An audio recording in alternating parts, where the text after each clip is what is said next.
Ahoy there, Legion. Just the day after the dev stream, so you know I got a recap and review for you. Been a while. Not that anyone was counting the days or nothing. Well, let's see, where to start? Where to begin? Come on, you goof dog. Yep, this is it now. Dog on the lap, so this won't affect recording none. Let's move the collar out of the way and try this anyway.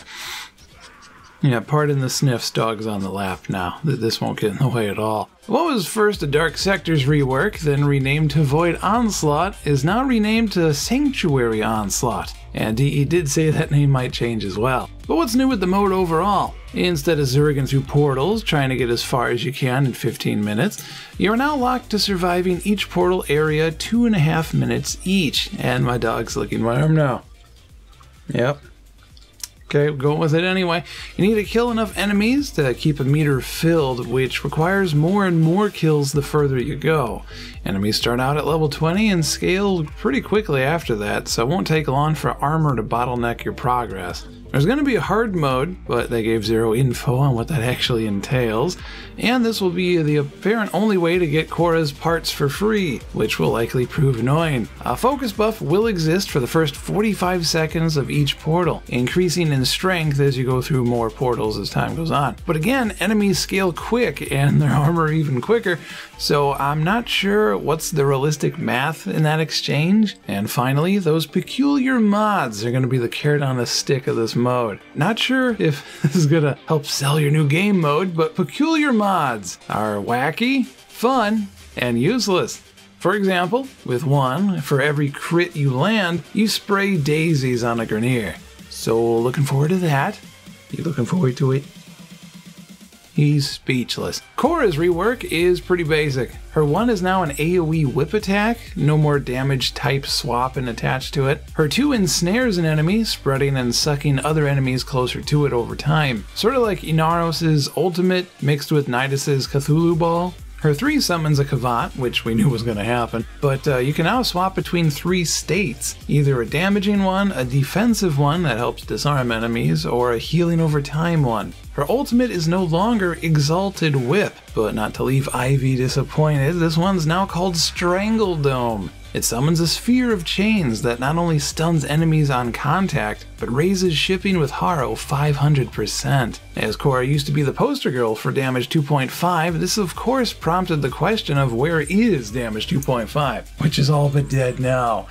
They said the fan reaction to their plan was negative, and rightly so, but if they were to redo it, it would take a lot of time and effort, so we probably ain't going to be seeing that anytime soon. Same goes for Transference. While the code is there to take over enemies, the amount of animation required and effort involved is too high for them to bother, which is a bit of a shame. I'd still like to see a Grineer vs. Corpus mode where you don't have any space magic abilities, but it's never like there's ever been a market for that sort of thing. Battlefront. Also partially dead are Scythe weapons. They're aiming to merge them into heavy blade stances and removing their current weapon school entirely. They claimed about 80% of the stream viewers were behind the change, so let me know what you think about it. Pets 2.0? Hey, this is your topic here. Pets 2.0 was mentioned by name, but it doesn't seem like much other than that was revealed. But we do have Gentle Moa coming in-game at least, so there's something there. Uh-oh. A car just drove by, and he likes to bark at those things. Yeah, he's quiet. Alright, fine with me. If you don't see it, I don't see it.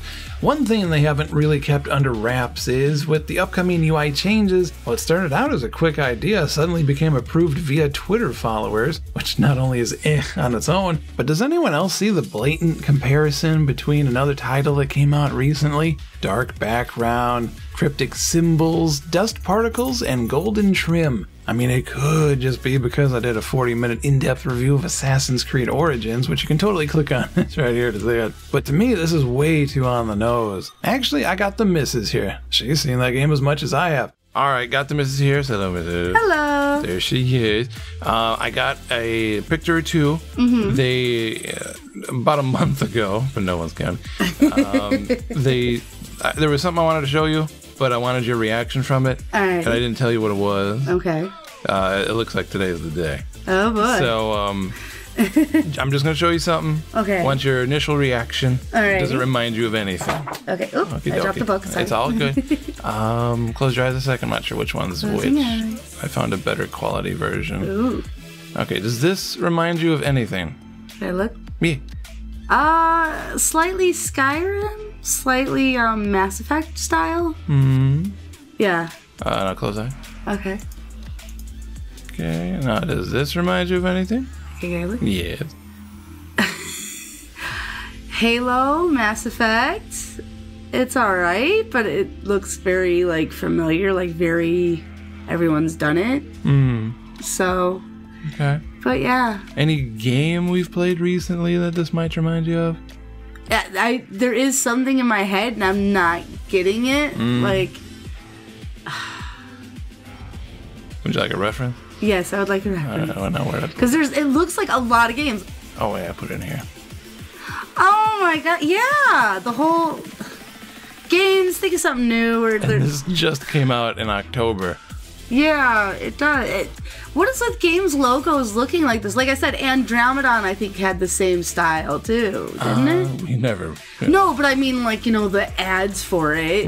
You know, it's got that lone figure black owl. I mean, Skyrim started it. Let's face it, because it's got the dragon. All right. Well, thank you very much, Madame. No problem. I didn't want it to be a long segment, so I'm. No, you're good. It's very. I've seen it more than once. All right. Thank you.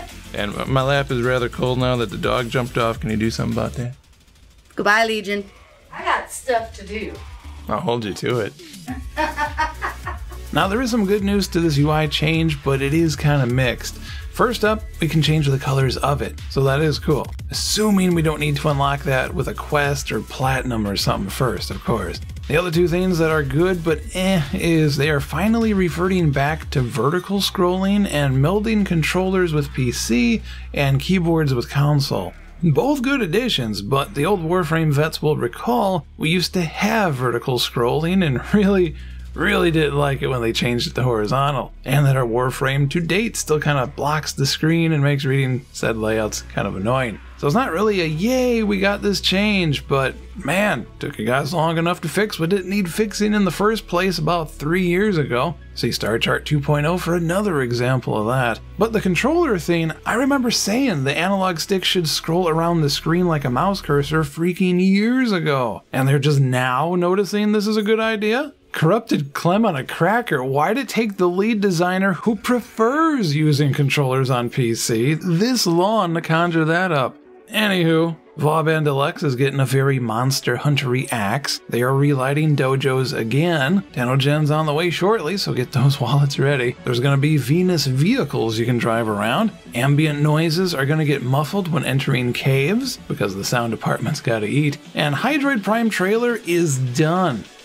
Minus the script and Uncle Lawnarm doing the voiceover, who I might add has a surprising effect on the player base. Got a ton of comments from folks not liking that guy. But what about this month's dev stream? What do you like? What do you love? Or maybe love not so much? Let me know in the comments below. I'm curious to see how the new game mode and more specifically its rewards will pan out. Got a feeling it's the next infested salvage grind for Nidus, but we'll see. Also that, and heavy air quotes here, focus buff better not be the one DE pulled out a last minute giggity in December and thinks qualifies as an actual focus farming buff. But until next time, thank you for watching, have a great weekend, and take care.